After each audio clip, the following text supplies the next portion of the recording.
परंतु महेशदादांचं कार्य गेले अविरत 18 ते 20 वर्ष सातत्याने चालू आहे. त्यांना कोणीच असं उद्देशून सांगू शकत नाही का महेशदादा गायकवाड नुसता निवडणुकीपुरता बाहेर येतो आणि निवडणूक झाली का शांत बसतो. कल्याण पूर्वमध्ये अर्ध्या रात्री 24 तास असा कोणी नागरिकांकरता, तरुण वर्गाकरता, विद्यार्थ्यांकरता जर अवेलेबल असेल, कोणी एक नेता असेल किंवा एक कार्यकर्ता असेल तर महेशदादा गायकवाड आहे. मी आपल्याला सांगू इच्छितो एवढं, महेशदादाचं जे काम आहे लहान थोरांपासून ते ज्येष्ठांपर्यंत प्रत्येक घटकाला सामावून घेतलेला कार्यकर्ता म्हणजे महेशदादा गायकवाड. विद्यार्थी वर्ग, तरुण वर्ग हा कल्याण पूर्वचा महत्वाचा घटक आहे. आज 10वी 12वीच्या परीक्षा झालेल्या आहेत. 10वी 12वी नंतर महाविद्यालयात माणसं ज्यावेळेस मुलं विद्यार्थी ऍडमिशन घेतात त्यांना प्रोत्साहन मिळावं आणि ह्या सर्व प्रोत्साहनातून कल्याणचा एक चांगला युवक तयार व्हावा हा या मागचा उद्देश. तर आपल्या सगळ्यांचं मी या ठिकाणी अभिनंदन करतो. त्याचप्रमाणे इथे उपस्थित सर्वच माझे सहकारी, संख्या मोठी असल्यामुळे कोणाचं नाव घेतलं एखाद्याचं नाव राहून जातं.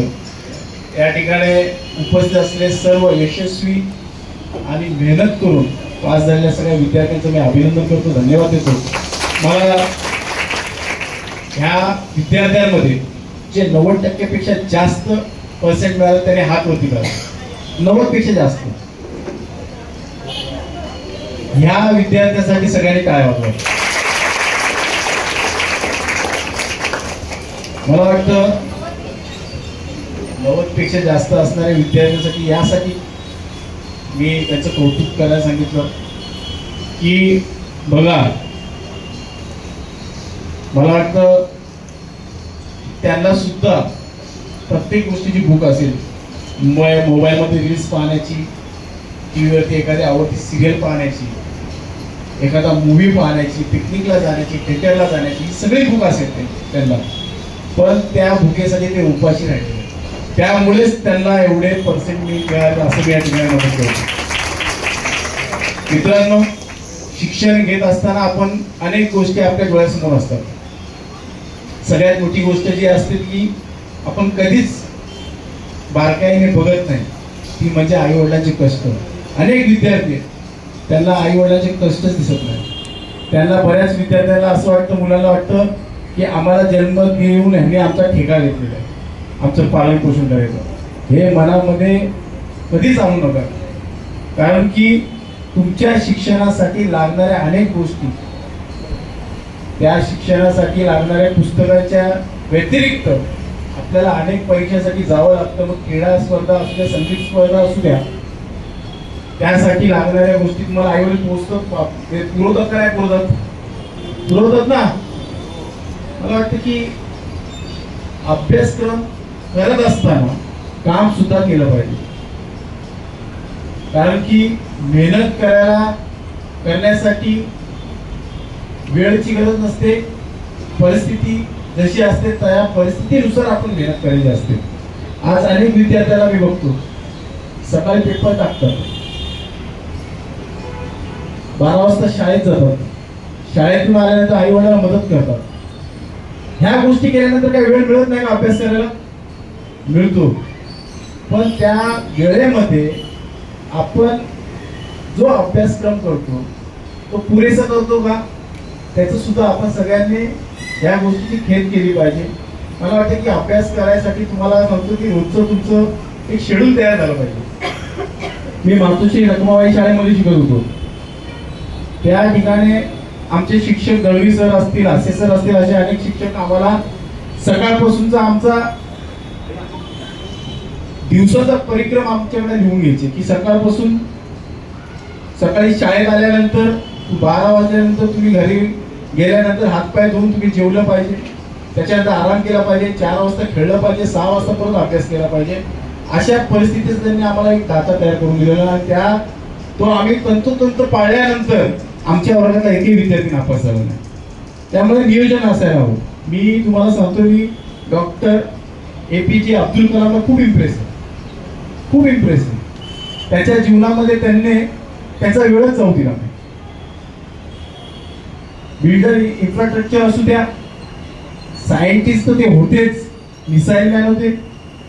त्याचप्रमाणे कॉम्प्लेक्स इम्प्लांट जो आपल्याला ऐकू येत नाही, ज्या बाळांना त्यांच्यासाठी तयार झालेली मशिनी या बाहेर देशामध्ये तयार होती, त्यांनी इकडे तयार करण्यासाठी त्यांनी स्ट्रक्चर उभारलं होतं. कालांतराने ते आपल्यामध्ये नाही, हे आपल्यामधून गेल्यानंतर ते तसंच स्ट्रक्चर पडू नये. त्यांनी राजकीय दृष्ट्यामध्ये एवढे मोठे चाणक्य होते की अनेक ठिकाणी ते तर्क लावायची, कोणत्या ठिकाणी कोणती सत्ता येऊ शकते, कोणता एखादा उमेदवार कुठे कमजोर आहे, कुठे निवडून येईल. म्हणजे त्यांच्या आयुष्यामध्ये त्यांनी त्यांच्या जीवनामध्ये त्यांना येणारी कमाई अनाथ आश्रम मध्ये, वृद्ध आश्रम मध्ये, म्हणजे ज्या ज्या ठिकाणी लोकांना गरज भागेल त्या त्या ठिकाणी त्यांच्या जी कमाई होती ती त्यांनी त्यांच्यामध्ये अर्पित केली, समर्पित केली. ते जेव्हा गेले आयुष्यातून, मला वाटतं जेव्हा ते वारले तेव्हा लोकांना माहिती पडलं की त्या माणसाकडे फक्त उरल्या होत्या 3,000 आणि 3 कोटी. म्हणजे जीवनामध्ये फक्त देण्याचं काम केलं आणि एवढ्या उंचीवरती पोहोचले की त्यांनी जगाच्या पातळीवरती आज सुद्धा अनेक ठिकाणी त्या व्यक्तीचा उल्लेख केला होता. आज आपण अनेक ऐतिहासिक पिक्चर बघतो, बरोबर ना? छावा पिक्चर बघितला असेल. संभाजीराजे एक तरी लढाई हारले का? नाही हारले. त्या आपल्या राजेंचं, छत्रपती शिवाजी महाराजांचं घ्या, संभाजीराजांचं घ्या, त्यांची काय दूरदृष्टी असेल, काय नियोजन असेल, काय माइंडसेट असेल त्यांचं की मला लढाई करायची अगोदर किती मोठ्या प्रकारे त्यांचं नियोजन असेल, म्हणजे ती लढाई जिंकायचीच आहे. अशा प्रकारचं नियोजन आपल्याला आपल्या जीवनामध्ये, अभ्यासक्रमामध्ये, आपल्या येणाऱ्या काळामध्ये आपण IPS, UPS, MPS सगळ्या परीक्षा दिल्या पाहिजे.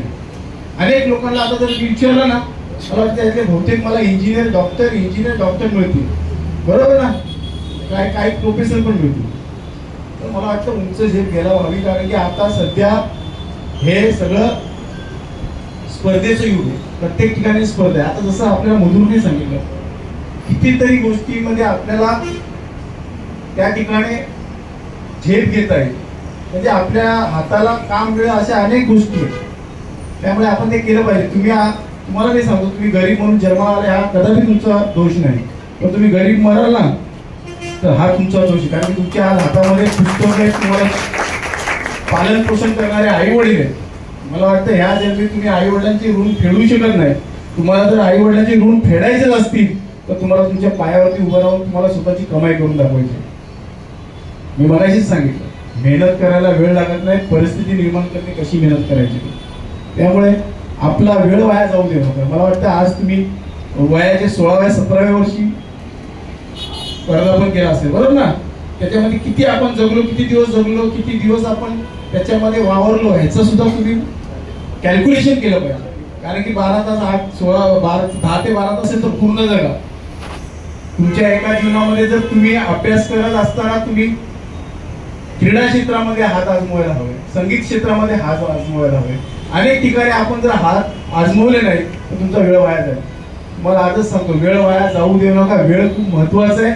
आज आपण अनेक क्षेत्रामध्ये बघतोय कशा कशा प्रकारे अपघात होत आहेत, बघितलं ना?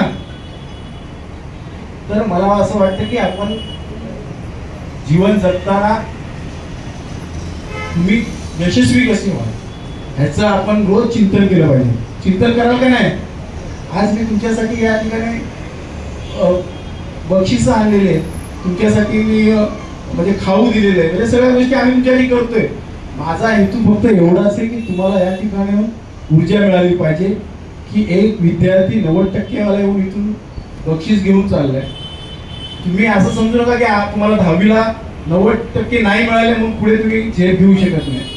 तुम्ही घेऊ शकता. हा कॉन्फिडन्स ह्या पोरांकडे बघून आला पाहिजे. प्रत्येकाने आजपासूनच आपला क्षेत्र निवडला पाहिजे. म्हणून आपण ह्या वयामध्ये, ही तुमची 5 वर्षे खूप मौलाची आहेत. तुम्ही या वयामध्ये पिकनिक, मॉल या ठिकाणी जाण्याचं टाळा. तुमचं हा जो वेळ आहे हा खूप मौल्यवान वेळ आहे. हा तुमचं आयुष्य घडवणारा वेळ आहे. हे 5 वर्ष तुम्ही घालवू नका असंच तुम्हाला या ठिकाणी विनंती करतो. आज तुम्ही एवढ्या मोठ्या संख्येने या ठिकाणी उपस्थित राहिला, तुमचं अभिनंदन करतो. आणि तुम्हाला ज्या प्रकारे मधुरी सांगितलं, या ठिकाणी तुमच्यासाठी एक प्लॅटफॉर्म घेऊन आलेलो आहे. तुम्हाला आता जाहीर करेलच. त्याचप्रमाणे तुमच्या घरातील एखादा ज्येष्ठ सदस्य असेल त्याच्यासाठी डोळ्याचं ऑपरेशन या ठिकाणी आपण मोफत करतोय, त्याला घेऊन जाण्यापासून तर आणण्यापर्यंतची सोय करतोय.